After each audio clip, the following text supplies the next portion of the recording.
outside for the next 25 minutes. Go around the back. Now, before we get started here, to get some safety stuff out of the way, if you are in the back of your cars, if you look above you, there will be 2 yellow strips. Those are for medical emergencies and medical emergencies only. Make sure you're not standing with the start going again.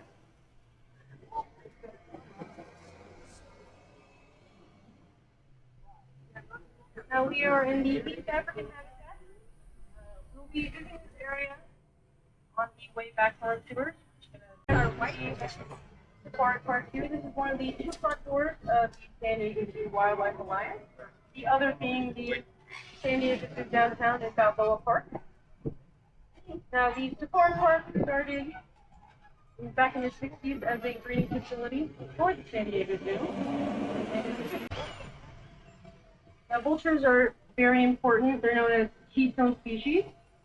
Keystone species is basically a species that all the animals and the plants in that specific environment are kind of relying on those keystone species to help the environment in their habitat.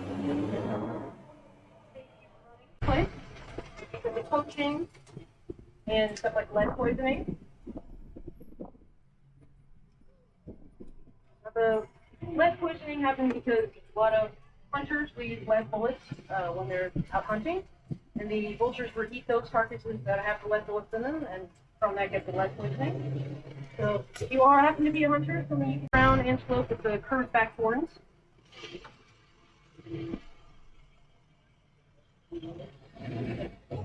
And while the condors have adapted their environment to pick off any carcasses, now you might think that they don't blend in very well, but those colors are for camouflage.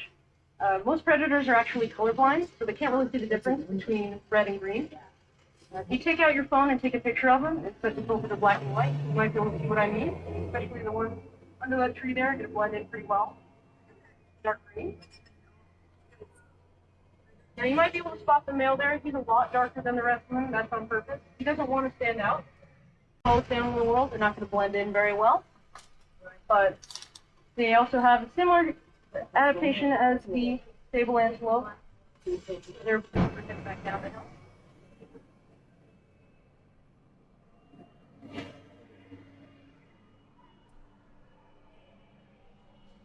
White underbelly.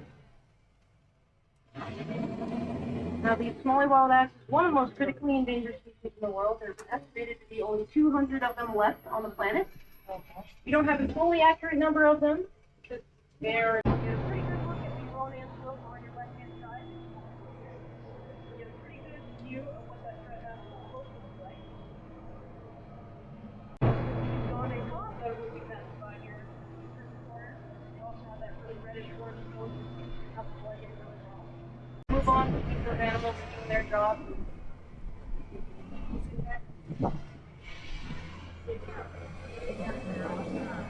In the corner here, we got a couple different species. Got a pretty good view of the southern white rhino. Southern white rhino is the big gray, almost boulder-looking animal. Horns on them. Now the southern white rhinos are primarily grazers. They can't lift their heads very high, so they won't be able to get much anything higher off the ground. Their jaws are designed specifically to do that. They have very square-shaped jaws to help them get more food in their system.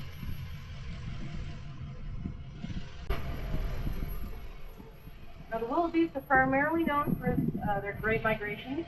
Millions of them are running across Africa. You might be able to spot 3 babies down there. Baby wildebeest are able to get up and running with the herd. 15 minutes after they're born. View of the Cape buffalo on the left-hand side here. The Cape buffalo are those big black animals kind of laying down the tree there. Now the Cape buffalo have that black coloring because they want to stand out as much as possible. They're one of the only animals that can stand up to a lion. So they want to look as threatening as possible. They do that by having that blood. They're relatively hairless. They have some hair on them, not much. It's going to help them cool down. Especially in hot heat, kind of like how it is today.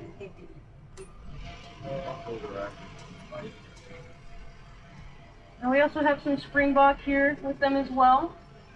Springbok are like the small tan antelope with the black stripe on the side, similar to the gemsbok we saw earlier. Is that white? They also have a behavior called cronking. So they jump up in the air really high, about 9 feet. So in a herd, when they're all together, it's going to kind of confuse the predator and try to distract them from which one they're chasing.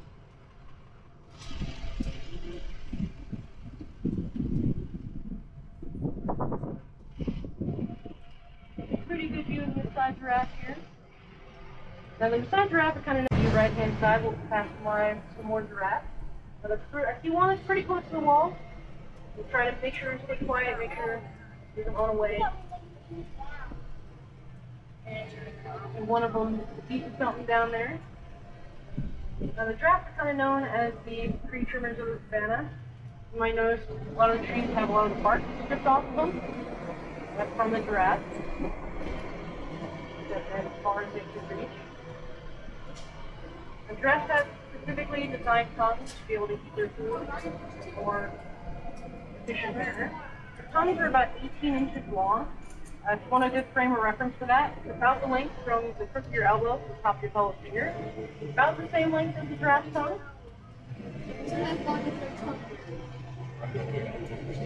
Now the giraffes are known as the tree trimmers, and the rhinos are known as the lawn mowers.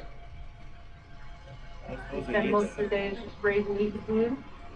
They got it because they gotta eat so much because they are so large.